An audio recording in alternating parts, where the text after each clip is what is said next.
pinasok ang bahay ng tatlo, no? Pananakot. Pero attorney, hindi naman inutusan kayo ni Zaldico. Oh, hindi. Hindi ko man kilala yan. Gusto ko nga makulong siya eh. Dahil sa pagnanakaw niya eh. Magandang araw mga kababayan. Ito ang Balitang Pinas. Ngayon, pag-uusapan natin ang isang mahalagang usaping gumigimbal sa mismong pundasyon ng ating politika at militar, ang pasabog ng 18 nagpakilalang ex-Marines tungkol sa bilyon-bilyong pisong nakasilib sa mga maleta. Isipin mo ito, 805 bilyong piso, hindi sa bangko, hindi sa digital transfer, kundi sa loob ng mga maleta. Tinawag nila itong basura, isang sikretong code word para sa nakakalulang halaga ng cash na di umano ay idineliver sa mga pinakamakapangyarihang leader ng bansa. Ito ay isang pasabog na umaatake sa mismong puso ng ating mga institusyon. Ngulit, ang malaking tanong, ito ba ay isang lehitimong expose para iligtas ang kaban ng bayan o isa lamang kalkuladong political strike? Sino ang tunay na nakikinabang sa mga paratang na ito? Habang ang headlines ay nakatuon sa mga issue ng crimes against humanity na iniimbestigahan ng International Criminal Court at ang malalalim na pagdinig ng House Quad Committee laban sa nakaraang administrasyon, ang mas malalim na kwento ay nagsisimula dito. Matapos ang pagkabiyak ng makapangyarihang UNITEAM, ang ating mga institusyon ay naging isang napakalaking battleground. Bilang isang depensa laban sa matitinding imbestigasyon ng kasalukuyang liderato, lumutang ang 18 nagpakilalang dating miyembro ng Philippine Marines. Sila umano ang naging mga bagmen o tagabuhat ng maletang pera mula sa mga questionable na flood control projects. Sa ilalim ng ating jurisdiksyon at international law, ang anumang akusasyon ay nangangailangan ng konkretong ebidensya.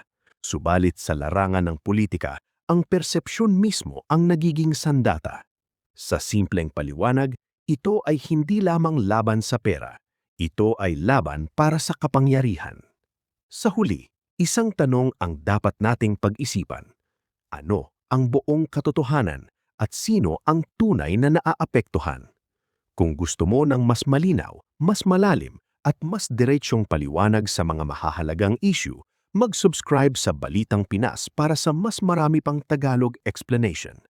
Mag-comment ka kung pinapahalagahan mo ang katotohanan at ang ating bayan. Dahil sa bawat usapan na may saysay, bawat boses ay mahalaga. Magandang araw, Kabalitang Pinas. Handa ka na bang suriin kung sino ang tunay na nagsasabi ng katotohanan at kung sino ang naglalaro lang sa isipan ng taumbayan? Sino ang kumokontrol sa naratibo? Analysts suggest na ang paglitaw ng mga nagpakilalang Marines na ito ay isang napakalinaw na political leverage. Policy observers argue na ang layunin ng pagpapasabog na ito ay hindi ang pag-abot sa legal na panalo, kundi ang pagwasak sa moral at public support ng administrasyon bago pa man ang susunod na eleksyon. Strategic experts note na ang mismong paggamit sa pangalan ng Philippine Marines ay sinadya upang bigyan ng bigat, dangal at autoridad ang mga tang. Bakit? Dahil ang sandatahang lakas ay isa sa mga huling haligi ng tiwala ng publiko. Tingnan natin ang timeline ng geopolitical confrontation na ito. Pebrero 2022, inilantad ni Attorney Levito Baligod ang 18 individual na ito sa publiko. Ang kanilang pahayag ay naging sanhi ng diplomatic at political standoff. Agad na naghain ng resolusyon si Senator Imie Marcos upang paimbestigahan ang malalaking paratang na ito sa pamamagitan ng Senado. Ang reaksyon ng Malacanang, isang matigas na strategic signaling. Tinawag nilang lousy scriptwriting at award-winning fake news ang mga paratang. Ngunit saan nagbago ang ihip ng hangin? Dito tayo dumating sa breaking point.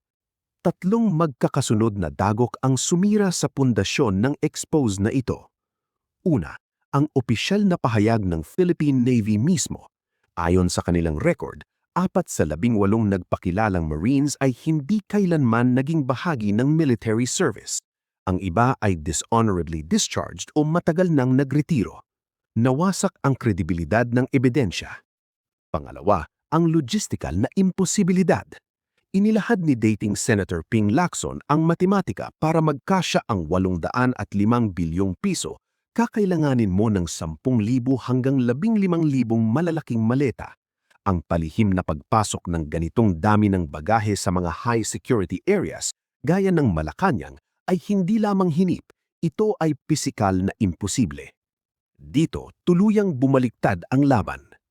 Dahil sa pagkawasak ng kanilang testimonyo, sino ang nawalan ng impluensya? Ang kampong nagtulak ng narrative na ito ay biglang nawalan ng strategic advantage. Sa geopolitical chess movement na ito, muling napagtibay ng Estado ang kanilang linya ng depensa. Ngunit ang pagkasira ng kwento na ito ay nag-iwan ng isang delikadong power vacuum. Lumilitaw ngayon ang mga silent players, mga makapangyarihang politiko na hindi nagsasalita, ngulit palihim na nagmamasid kung paano gagamitin ang kapalpakan na ito laban sa isa at isa. Ano ang epekto nito sa ating bansa sa pandaigdigang internado? Bagamat ito ay isang domestic political maneuver, ang national security postures ng Pilipinas ay mahigpit na binabantayan ng ating mga security alliances at ng foreign trade systems.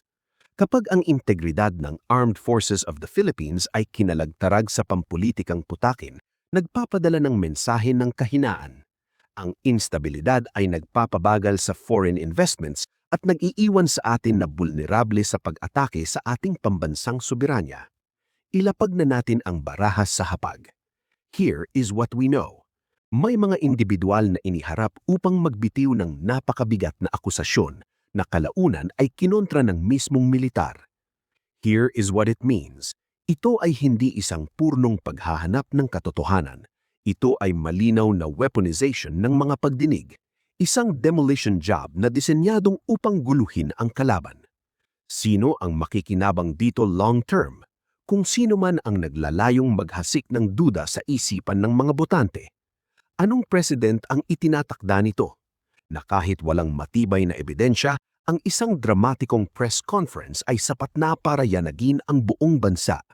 Ang hindi nila sinasabi sa inyo ay ang papel ng paparating na eleksyon sa bawat hakbang na ito. Ang pagbagsak ng expose na ito ay hindi nangangahulugang natatapos ang gyera. Ito ay nagpapakita ng strategic silence ng matataas na personalidad na iniiwasang madumihan ang kanilang mga kamay habang patuloy nilang inilalatag ang long-term restructuring ng kanilang poder. Ito ang tunay na laro ng kapangyarihan. Sa huli, ang desisyon ay nasa institusyon at sa proseso ng labas. Ang mahalaga ay malinaw ang sistema at patas ang pagpapatupad ng international law. Mag-comment, makialam kung ikaw ay talagang may pakialam.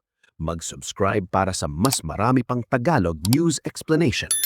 Magandang araw, Kabalitang Pinas!